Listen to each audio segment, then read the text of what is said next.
Okay, so class 6 हमारी shorting के तरीके जो हमने अभी तक पढ़े थे, इसी को आगे बढ़ाते हैं। नेक्स्ट टॉपिक पे आते हैं। ऑब्जेक्ट्स दैट फ्लोट और sink in water. Those object which either float in water और सिंक इन वाटर।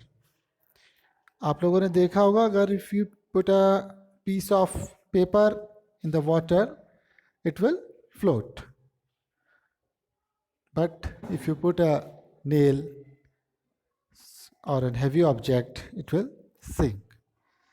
So जिस तरह से पहले हमने पढ़ा था सॉल्युबल, इनसॉल्युबल, तो इनसॉल्युबल वाले क्या थे? इनसॉल्युबल वाले भी सिंक हो जाते हैं। लास्ट में क्या हो रहे हैं? इनसॉल्युबल क्या थे? अगर हमने इसमें रेत मिलाई थी तो क्या हुआ? धीरे धीरे वो बॉटम ऑफ द वेसल बैठ जाते। सो हमारा यहाँ पर क्या है? फिर शॉर्टिंग का एक और तरीका मिल गया। वो ऑब्जेक्ट्स जो फ्लोट करते हैं वाटर पे और वो ऑब्जेक्ट्स जो डूब जाते हैं पानी में। ठीक है, जैसे ड्राइड लीव्स, कुछ वेजिटेबल्स फ्लोट करती हैं, जैसे हमारा लॉक, कीज, की चेन्स, ये सब क्या होते हैं? सिंक हो जाते हैं। तो ये भी एक सॉर्टिंग की कैटेगरी हो सकती है।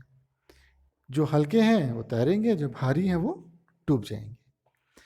नेक्स्ट कैटेगरी आती है हमारी ट्रांसपेरेंसी। अब ट्रांसपेरेंसी के अंदर हम लोग 3 कैटेगरीज पढ़ेंगे। एक जो ट्रांसपेरेंट है, प्योरली ट्रांसपेरेंट है, जिनसे हम आर पार इजीली देख सकते हैं। दूसरे एक होंगे जिनसे हम आर पार नहीं देख सकते हैं, बिल्कुल भी नहीं देख सकते हैं। और कुछ ऐसे पेपर होते हैं जिनसे हम थोड़ा बहुत आर पार देख सकते हैं। इन तीनों चीज़ों के बारे में आपको थोड़ा बहुत आइडिया है। सपोज हम लोग ग्लास को लेते हैं, कांच, तो उसके आर पार देखा जा सकता है। वाटर के आर पार देख सकते हैं, एयर के आर पार देख सकते हैं। कुछ ऐसे प्लास्टिक्स होते हैं जिनके आर पार पार्शली देख सकते हैं। बट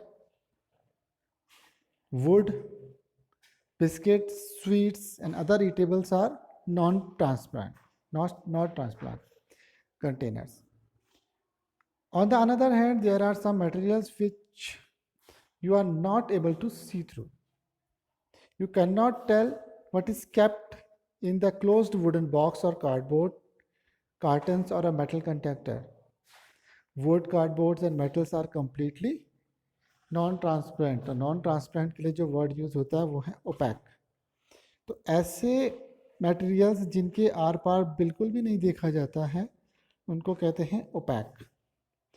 इन दोनों के बीच की एक कैटेगरी और होती है जिनसे हम पार्शली आर पार देख सकते हैं। इस कैटेगरी का नाम है ट्रांसल्यूसेंट। इस तरह की शीट्स बनाने का तरीका है कि एक पेपर लेंगे, पेपर के ऊपर थोड़ा सा ऑयल लगा देंगे तो वो क्या बन जाएगी? एक ट्रांसल्यूसेंट शीट बन जाएगी। तो ट्रांसल्यूसेंट शीट क्या होती है? The material through which objects can be seen but not clearly are known as translucent. जैसे oily patch of paper, oily patch of paper.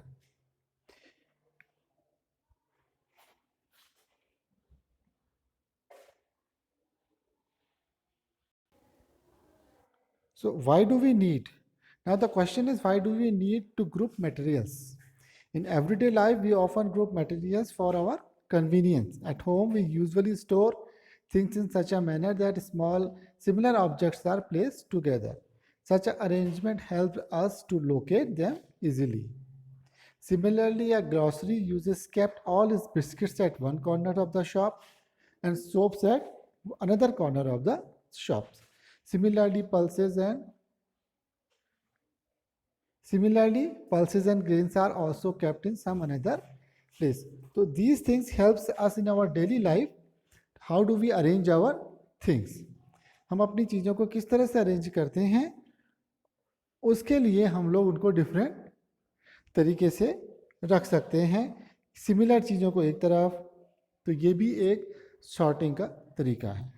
तो आप किसी शॉपकीपर के पास जाएंगे तो आप देखेंगे कि बिस्किट्स एक ही तरफ रखे होंगे, और उन बिस्किट्स में भी उसने कैटेगराइज किया होगा, ग्लूकोज वाले बिस्किट अलग, क्रीम वाले बिस्किट अलग, नॉर्मल बिस्किट अलग, नमकीन बिस्किट्स अलग। तो इससे क्या होगा, शॉपकीपर को भी आसानी होगी और आपको भी आसानी होगी कि आप दूर से देख सकते हैं कि हाँ ये हमें बिस्किट चाहिए। इसी तरह से सोप्स में भी अलग अलग ब्रांड्स के सोप को अलग अलग जगह पर रखा जाता है। दालें हैं, अगर कई सारी प्रकार की दालें हैं तो सारी दालों को आसपास वो एक ही जगह पर रखेगा। तो इस तरह से सॉर्टिंग हमारे डेली लाइफ में यूज़फुल होगी। आप लोगों को भी, अगर आपके पास साइंस की कई सारी किताबें हैं तो आप साइंस की किताबें एक तरफ रखेंगे, मैथ्स की अलग रखेंगे, अगर ज़्यादा किताबें हैं तो, ठीक है। इसी तरह से, या फिर हम यही कह सकते हैं कि आप रफ काम करने वाले मटेरियल्स को अलग रखते हैं, फेयर बुक्स और फेयर कॉपीज़ के मटेरियल्स को अलग से रखते हैं। तो इस चैप्टर में हमने जो मुख्य मुख्य चीज़ें, कीवर्ड्स पढ़े थे वो थे हार्डनेस पर हमने सॉर्टिंग करा था, सॉल्युबल इनसॉल्युबल में सॉर्टिंग करी थी, लस्ट्रस मटेरियल चमक वाले मटेरियल्स पर सॉर्टिंग करी, मटेरियल एक वर्ड का यूज़ किया, मेटल्स का यूज़ किया, ओपैक का यूज़ किया, रफ सरफेस और smooth surface, rough surface and smooth surface, soluble और इनसॉल्युबल का, जो घुलनशील हैं और जो अघुलनशील हैं, ट्रांसल्यूसेंट एंड ट्रांसपेरेंट, जो पार्शियली जिसके आसपास देखा जा सकता है, और ऐसे ऑब्जेक्ट जिनके आसपास हम बिल्कुल नहीं देख सकते हैं, ओपैक हो गए, और जिनके आसपास पूरी तरह से देख सकते हैं वो ट्रांसपेरेंट हो गए। तो ट्रांसपेरेंट, ट्रांसल्यूसेंट और ओपैक, इसको बड़ा ध्यान रखेंगे।